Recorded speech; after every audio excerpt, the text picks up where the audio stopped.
일을 배워갑니다. 처음 전혀 해보지 않은 일을 시켜놓고 그것들을 하지 못했을 때 무능하다라고 말하면 그것은 무엇인가 잘못된 것입니다. 해본 적이 없는 자는 분명히 그 일을 할 때에 실수할 수밖에 없고 시행착오를 거둘 수밖에 없습니다. 하지만 그 실수를 통해서 시행착오를 통해서 무엇인가를 깨닫고 그것들을 고쳐나가면서 같은 일을 다시 했을 때에 그때에 똑같은 실수를 하거나 똑같은 시행착오를 반복하지 않으면 우리는 능력 있는 사람이라고 말합니다. 반면에 똑같은 일을 계속하면서 늘 할 때마다 같은 실수를 되풀이하면 그것을 우리는 무능력하다라고 말합니다. 인간은 누구나 실수할 수 있는 연약함이 있습니다. 그러나 그 실수가 계속 되풀이되면 사람들은 그것을 그 사람의 실수가 아닌 실력으로 받아들입니다. 그리고 무능하다고 낙인을 찍습니다. 무능하지 않으려면 실수 자체를 안 하는 것이 아니라 시행착오 자체가 없게 하는 것이 아니라 그 실수와 시행착오를 통해서 다시는 같은 것을 되풀이하지 않도록 스스로를 돌아보고 점검하면서 마음을 다잡는 것, 그것이 필요합니다. 우리는 오늘 이렇게 무능할 수 있을까? 어떻게 이렇게 무능력할 수 있을까? 하는 생각이 들게 하는 사람들을 본문에서 만나게 됩니다. 이사야 42장을 우리가 3번에 나누어서 보고 있습니다. 오늘 3번째 시간입니다. 첫 시간에 우리는 1절부터 9절까지의 말씀을 통해서 하나님이 한 종을 택하셨고 그 종을 통해서 이방과 열방의 빛이 되게 하셔서 정의와 공의를 시행하는 시대, 그 시대가 오게 하심을 알 수 있었습니다. 두 번째 시간에 우리는 그 한 종을 보는 모든 열방과 민족이 마땅히 새 노래, 구원의 새 노래를 찬양해야 하며 하나님은 그 새 노래를 듣기 위해서 새 노래를 부르게 하시기 위해서 참고 또 참고 참고 또 참으셨다라는 사실을 알 수 있었습니다. 오늘 우리는 다시 공간을 좁혀서 이 한 종이 분명 이스라엘을 위한 것임을 보게 됩니다. 18절에서 이사야는 외칩니다. 너희 못 듣는 자들아 들으라. 너희 맹인들아 밝히 보아라. 지금 이사야가 외치는 대상, 이사야의 선포를 들어야 될 대상, 이들은 청각과 시각장애를 가진 자들이라면 이사야는 오늘 들을 수 없고 볼 수 없는 자들에게 들으라고 말하고 보라고 말하기 때문에 어불성설이고 말도 안 되는 이야기를 하고 있는 것입니다. 그러나 이어지는 19절부터 20절까지의 말씀을 보시면 이사야가 오늘 선포하는 이 대상이 누구인지를 분명히 알 수 있습니다. 19절 말씀 보시면 이 청각과 시각장애를 가진 자들이 누구인지를 부연 설명하고 있습니다. 시각장애를 가진 자들은 바로 여호와의 종입니다.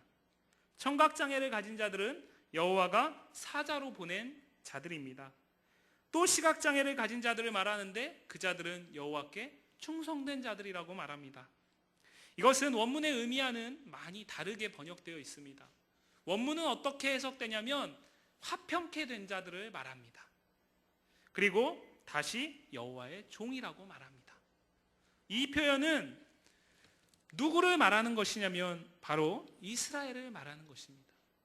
하나님께서 우리가 42장 첫 말씀을 통해서 우리에게 한 종이 누구인지를 보게 하셨습니다.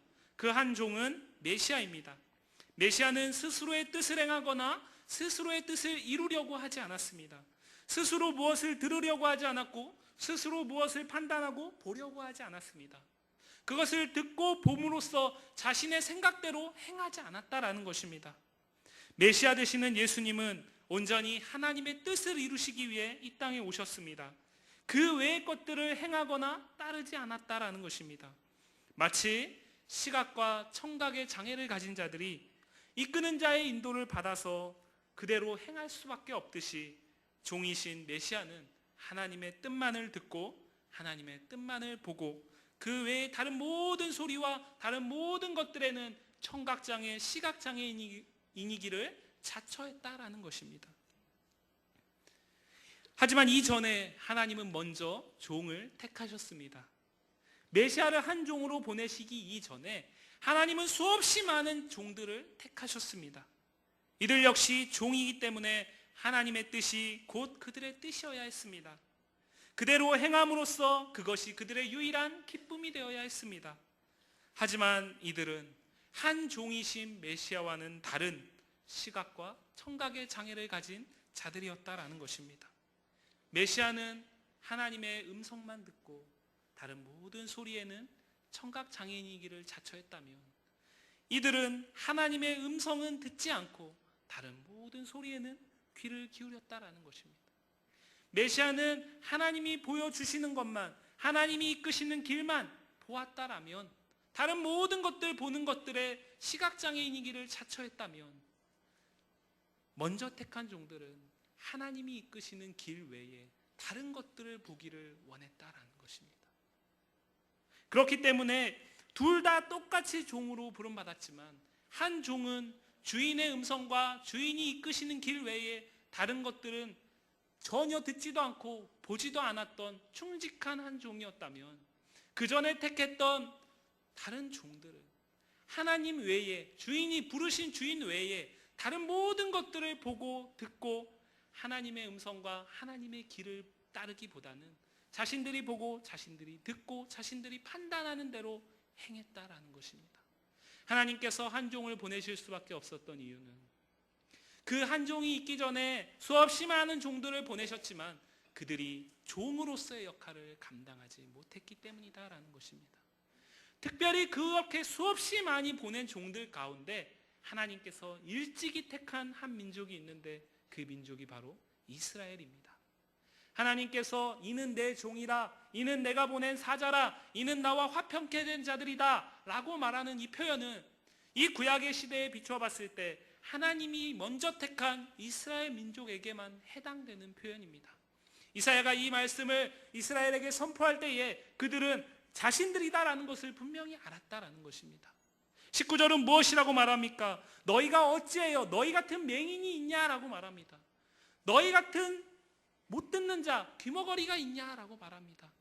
하나님의 음성을 듣고 하나님의 보이시는 길만 따라야 하는데, 이들은 주인된 하나님이 자신들을 종으로 부르셨다라는 사실을 망각하고 주인의 음성과 주인의 길이 아닌 다른 것들을 보고 들었다라는 것입니다. 다른 것들을 아무리 보고 들은들 주인의 입장에서 봤을 때 자신이 택한 종이 자신이 들려주는 대로 행하지 않고 자신이 보이는 대로 따르지 않으면 그것은 불충한 종이 될 수밖에 없습니다. 오늘 말씀은 그것을 말하면서 20절 말씀에서 이렇게 말합니다. 내가 많은 것을 볼지라도 유의하지 아니하며 귀가 열려 있을지라도 듣지 아니하는도다. 아멘. 하나님께서 보시기에 이스라엘 백성들은 하나님께서 그들을 종으로 부르시고 하나님의 음성뿐만 아니라 많은 것들을 듣게 하셨고, 그들이 정말 많은 것들을 들었지만 그 많은 것들을 들음 가운데 하나님의 뜻이 어느 곳에 있는지, 하나님의 음성이 무엇인지 분별하기 위해서 유의하지 아니하였다라는 것입니다. 그들이 귀가 분명히 열려 있어서 많은 것들을 들을 수 있고 눈이 열려 있어서 볼 수 있지만 그 가운데 하나님이 원하시는 바가 무엇인지를 분별하려 하지 않았다라는 것입니다. 들리는 대로 보이는 대로 자신들의 마음에 합한 것들은 취하고 그렇지 않은 것들은 버리면서 점점 더 하나님 앞에 종기보다는 하나님 앞에 스스로가 주인된 삶을 살려고 했다라는 것입니다. 그것을 오늘 이사야는 말하고 있는 것입니다. 22절 말씀을 보시면 그렇기 때문에 하나님께서 이 백성을 어떻게 만드셨는지 말합니다. 이 백성이 도둑맞으며 탈취를 당하며 다 굴속에 잡히며 옥에 갇히도다. 노략을 당하되 구할 자가 없고 탈취를 당하되 되돌려주라 말할 자가 없도다. 아멘. 쉽게 말씀드리면 우리가 이미 살펴보았던 것처럼 이스라엘이 하나님 앞을 떠났을 때에, 이스라엘이 하나님 앞에 패역을 거듭했을 때에, 종으로서의 삶을 자처하지 않았을 때에 하나님께서 그들을 바벨론의 손에 붙이셨다라는 것입니다. 그래서 그날에 이들은 노략당하고 도적질당하고 굴속에 갇히고 옥에 갇힐 수밖에 없게 되었다라는 것입니다. 분명히 이것은 앞에서 우리가 이미 살펴보았던 바벨론의 침략 가운데 이스라엘이 겪게 되는 참상을 말합니다. 그런데 그때에 그 누구도 이들에게 구원할 자가 없다라는 것입니다. 이들에게 탈취당한 것들을 되돌려주라고 바벨론을 향해서 말할 수 있는 자가 없다라는 것입니다. 그 이유가 무엇이겠습니까? 24절 말씀에 있습니다. 야곱이 탈취를 당하게 하신 자가 누구냐? 이스라엘의 약탈자들에게 넘기신 자가 누구냐? 여호와가 아니시냐? 아멘. 무엇입니까? 바벨론에게 이스라엘을 붙이신 분이 하나님이다라는 것입니다. 바벨론에게 이스라엘을 붙이신 분이 하나님이시면 그 붙이신 것을 뗄 수 있는 분도 하나님 외에는 없다라는 것입니다. 다시 말씀드려서 이스라엘이 하나님의 종이 되기를 자처하지 않아서 들었던 세상의 소리와 보았던 세상의 길들은 이들을 바벨론에게 붙이신 하나님의 계획 가운데 건질 수 없는 것들이다라는 것입니다. 이 사실을 알아야 이들이 하나님께 다시 구원을 얻을 수 있다라는 것을 오늘 이사야는 말하고 있습니다. 너희가 하나님 앞에 범죄하였기 때문에, 너희가 하나님의 종이 되기를 자처하지 아니하였기 때문에, 아니 종이 되기를 마음에 실어 버렸기 때문에, 그래서 다른 소리와 다른 길들로 행했기 때문에 하나님은 너희에게 깨닫게 하시기 위해서 너희를 바벨론에 붙였다라는 것입니다.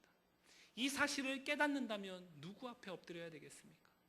누구 앞에 돌아와야 되겠습니까? 어리석은 자가 아니고 멍청이가 아니라면 정말로 하나님께로 돌아오는 것만이 유일한 구원의 길임을 깨달을 수 있는 것입니다.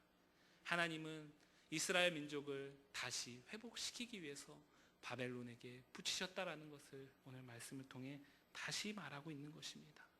그런데 슬픈 일은 25절 말씀 보시면 여호와께서 맹렬한 진노와 전쟁의 위력을 이스라엘에게 쏟아 부으심에 그 사방에서 불타오르나 깨닫지 못하며 몸이 타나 마음에 두지 아니하는도다.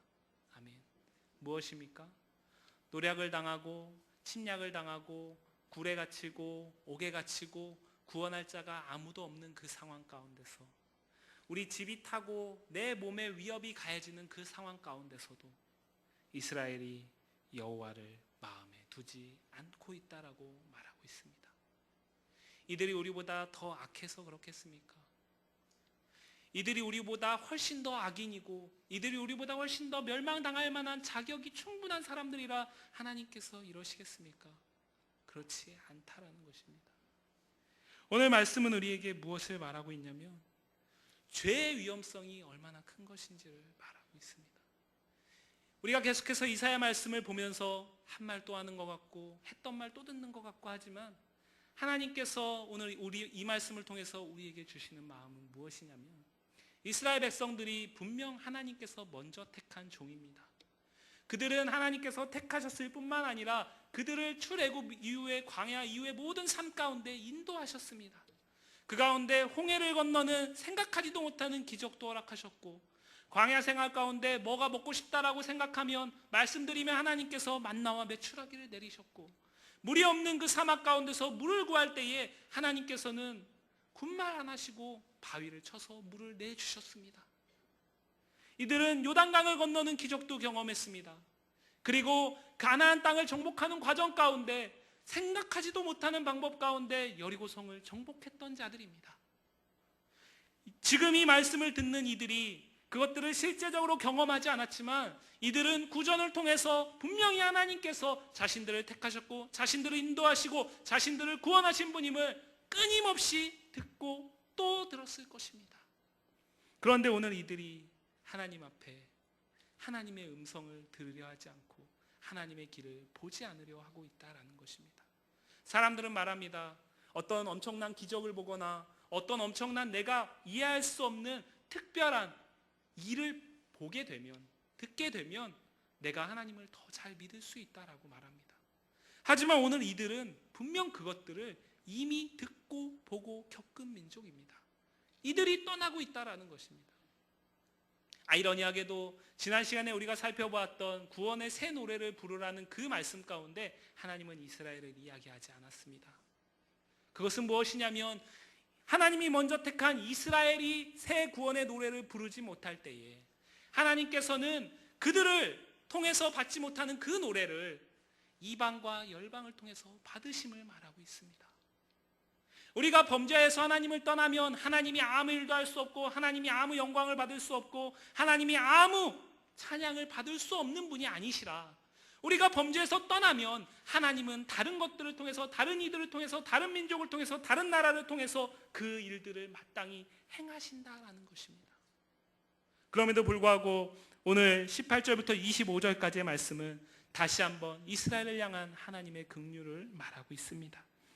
21절 말씀 보시면 여호와께서 그의 의로 말미암아 기쁨으로 교훈을 크게 하며 존귀하게 하려 하셨으나 라고 말합니다. 하나님께서 이스라엘을 바벨론에 붙이신 이유가 무엇이냐면 그것들을 통해서 그 의로 말미암아서 기쁨이 크게 하기 위함입니다. 그리고 교훈을 크게 해서 자신의 이름이, 영광이 존귀하게 나타나기 위함입니다. 이스라엘을 통해서만 받을 수 있는 영광, 이스라엘을 통해서만 받을 수 있는 존귀, 그것을 회복하기 위함이다라는 것입니다. 이스라엘 민족을 회복시키시는 것은 이스라엘 민족이 불쌍해서 그것이 먼저가 아니라 하나님께서 그들에게 훼손된 영광과 존귀를 다시 되찾기 위함이다라는 것을 말하고 있는 것입니다. 하나님께서 그것들을 위해서 자신의 의로 말미암아 이스라엘 백성들을 바벨론에 붙이신다라는 것을 오늘 말씀을 통해 이야기하고 있는 것입니다. 죄가 얼마나 무섭습니까? 이스라엘 백성들이 좀 전에 말씀드렸듯이 처음에 죄 가운데 있지 않고 하나님의 뜻 가운데 있을 때 그들은 하나님 보시기에 누구보다 문제없는 선한 민족이었습니다. 하지만 그들이 여전히 죄성의 영향 가운데 죄를 짓고 범죄의 순간에 빠져들었을 때에 이사야서는 그것을 무엇이라고 말하고 있냐면 그들이 급기야는 마음에서 하나님을 떠나보내기를 원했다라고 말했습니다. 범죄는, 죄는 우리가 행하는 죄, 나타나는 행동 때문에 무서운 것이 아니라 그 죄가 우리의 마음에 하나님을 떠나보내게 하기 때문에 무서운 것입니다. 하나님께서는 우리를 만드실 때 누군가를 섬기게, 누군가를 믿게 만드셨다라고 말씀드렸습니다. 이 마음 가운데 하나님을 떠나보내게 되면 그 마음에 다른 무엇인가를 채울 수밖에 없습니다. 그렇게 죄 가운데 깊이 잠기게 되면 우리는 오늘 이스라엘 민족들과 같이 그들의 몸이 불타오르고 그들이 직접적으로 위해가 가해지는 그 상황 가운데서도 하나님의 구원을 찾을 수 없다라는 것입니다. 우리는 원래 무능력한 자들입니다. 우리는 예수 그리스도의 그 구원의 은혜가 없다면 우리는 죄 가운데 이 세상에서 죄의 피를 마시고 죄의 잔을 마시면서 지옥행 열차를 탈 수밖에 없는 자들입니다. 그런데 하나님께서 친히 아들의 모습으로 이 땅에 오셔서 우리를 구원하셔서 우리를 무능력한 자가 아닌 능력을 힘입을 수 있는 자로 만드셨습니다. 하지만 우리는 여전히 죄성의 영향을 받습니다. 그렇기 때문에 우리가 온전한 구원을 경험하는 천국에 이를 때까지 끊임없이 죄와 싸워야 하는 것입니다. 죄와 싸우지 않으면 우리의 마음은 하나님이 아닌 죄의 영향 아래 잠길 수밖에 없기 때문입니다. 그때에는 하나님께서 우리에게 돌아오게 하시기 위해서 허락하시는 진노가 나를 버리시는 것처럼 느껴지게 되고 하나님께서 내게 허락하시는 은혜임에도 하나님이 아닌 내가 한 것으로 고백할 수밖에 없습니다. 그것은 마치 무엇과 같냐면 이스라엘 백성들이 출애굽의 놀라운 은혜를 경험하고 강권적인 인도하심 가운데 약속의 땅 가나안에 들어왔음에도 그들이 후손의 시대에 패역의 길을 거듭하며 마음에서 하나님을 거역했던 것처럼 우리가 예수 그리스도의 십자가 은혜로 구원을 받았지만 끊임없이 우리가 여전히 죄성의 영향 가운데 있다라는 사실을 인정하지 않고 죄와의 그 전투 가운데 싸움 가운데 치열하게 감당하지 아니하면서 우리 마음이 죄로 인해서 잠식되게 되면 우리는 결국에는 이 마음 가운데 하나님을 떠나보낼 수밖에 없는 오늘 말씀에서 말하는 이스라엘 민족들과 똑같은 연약함과 죄성이 있는 자들임을 기억하시기를 원합니다. 눈앞에 보이는 문제와 고난, 내가 죄를 짓고 나타나게 되는 모습, 사람들이 보지 못하는 내가 죄를 지은 결과, 그것이 문제가 아니라는 것입니다. 문제는 문제가 닥쳐왔을 때 마음 가운데 하나님을 두지 못하는 것, 고난이 닥쳐왔을 때 마음 가운데 구원자 되시는 하나님을 품지 못하는 것, 죄를 짓고서도 내가 하나님 앞에 득죄하였다라고 하나님 앞에 자복하지 못하는 것, 그것이 가장 중요한 문제다라는 것입니다. 오늘 이사야는 마음에 두지 못하였다라고 말하고 있습니다. 하나님께서는 이들을 재앙 가운데서라도 회복시키기 위해서 이들에게 재앙을 허락하셨는데, 이들은 이미 죄 가운데 마음이 딱딱해져 버려서 그 마음 가운데 하나님을 두지 못하기 때문에 자신들이 목숨이 넘어가는 그 상황 가운데서도 하나님께 구원을 두지 못하고 있다는 것입니다. 우리가 그렇지 않다라고 장담할 수 있겠습니까? 하나님이 우리를 강권적으로 구원하셔서 우리가 구원받은 자가 된 것처럼, 하나님이 우리를 버리시면, 하나님이 우리를 지켜주지 아니하시면 우리는 스스로 우리의 구원을 지킬 수 없습니다. 그렇기 때문에 죄와의 싸움 가운데서 치열하게 우리는 하나님의 은혜를 오늘도 구해야 하는 것입니다. 과거에 내가 하나님께 은혜 받은 것, 그것 때문에 내가 오늘 죄 가운데 넘어지지 않을 거라고 생각하는 것은 마치 이스라엘 백성들이 우리는 예전에 홍해를 건넜던 놀라운 기적을 경험했던 자들이야. 하나님께서는 우리를 먼저 택하셨어. 그렇기 때문에 저 하나님을 알지도 못하는 바벨론에게 우리를 넘기실 리가 없어. 그렇게 잘못 판단하는 것과 똑같이 돼버릴 수밖에 없다라는 것입니다. 사랑하는 성도 여러분, 구원의 큰 은혜를 받아 회복된 우리는 하나님의 종입니다. 하나님께서 은혜 가운데 우리를 화평으로 인도하셨습니다. 하나님께서 우리에게 은혜 가운데 다시 하나님과의 끊어졌던 관계, 단절된 관계를 회복하지 않으셨다면 우리가 어떠한 노력과 방법으로 그 단절된 관계를 회복시킬 수 있겠습니까? 하나님께서 먼저 행하셨습니다. 하나님께서 먼저 화평으로 인도하셨고, 하나님께서 그곳으로 우리를 부르시기 위해 우리를 택하셨습니다. 우리는 여호와의 종입니다. 우리는 누구에게 귀를 기울여야 하고 누가 보이시는 것을 봐야 되겠습니까? 답은 분명하게 정해져 있습니다. 하나님의 음성에만 귀 기울이시기 바랍니다. 하나님이 이끄시는 길이 가장 복된 길이고 참된 길임을 믿으시기를 바랍니다. 그 외에 세상의 많은 소리들이 우리에게 들릴 때에 귀머거리 되기를 자처하시기 바랍니다. 세상의 많은 것들이 하나님 외에 다른 것들을 마음에 품기를 요구할 때에 눈먼 자 되기를 자처하시기 바랍니다. 세상의 소리도 듣고 하나님의 소리도 듣는다라는 것, 이것은 이상적입니다. 현실에선 절대로 불가능합니다. 세상은 마귀가 권세 잡은 곳입니다. 마귀가 권세 잡은 세상에서 우리에게 들려지는 소리는 필연적으로 하나님의 소리를 듣지 못하게 합니다. 마귀가 권세 잡은 세상에서 보여주는 그 길은 필연적으로 하나님의 길을 떠나게 합니다. 그렇기 때문에 우리는 둘 중에 한 길을 택하여야, 둘 중에 한 음성을 듣고 둘 중에 한 길만을 보아야 하는 것입니다. 문제는 마음에 있다라는 것입니다. 우리 마음에 하나님이 있는지 돌아보시기 바랍니다. 우리 마음에 우리의 생각과 우리의 판단과 우리의 경험, 세상의 많은 사람들이 말하는 행복의 길이 우리 마음을 채우고 있는지, 하나님이 말씀하시는 그 참된 구원의 길, 행복의 길이 우리의 마음을 가득 채우고 그것을 생각할 때마다 기뻐하며 구원의 새 노래가 넘쳐나고 있는지 생각해 보시기 바랍니다. 사람들은 볼 수 없습니다. 하지만 하나님은 보십니다. 하나님은 그 마음에 하나님이 있는지, 하나님은 우리의 마음의 중심에 하나님이 있는지 아니면 다른 것들이 있는지 분명히 아십니다. 그리고 이 마음 가운데 하나님이 없다면 우리를 긍휼히 여기시고 우리를 회복시키기 위해서, 깨닫게 하기 위해서 때로는 우리에게 어려움을 줄 수도 있고 때로는 우리에게 고난과 환난과 역경을 허락하실 수도 있습니다. 그때라도 돌아오는 것은 은혜입니다. 하지만 이 마음 가운데 하나님을 오래 멀리 떠나버린 자들은 그때에도 하나님의 구원을 구하지 못한다라는 것을 오늘 말씀이 우리에게 분명하게 말하고 있습니다.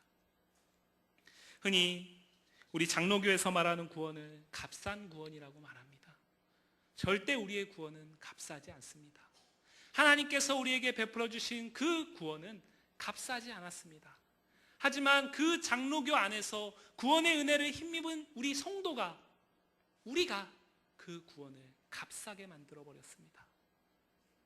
우리가 구원을 받았다면, 우리가 구원의 은혜를 받아서 다시 화평을 회복했고 하나님의 종으로 부름을 받았다면, 우리는 삶 가운데 하나님의 음성만 듣고 하나님이 이끄시는 길만 행하면서 거룩한 삶으로 하나님께 영광 돌리고 사람들에게 하나님이 원하시는 삶이, 하나님을 믿는 자의 삶이 무엇인지를 분명하게 보여주어야 합니다. 그러면서 우리가 우리의 구원이 귀한 것이고 복된 것이다라고 말해야 합니다. 하지만 우리는 그것을 값싼 구원으로 만들어버렸습니다.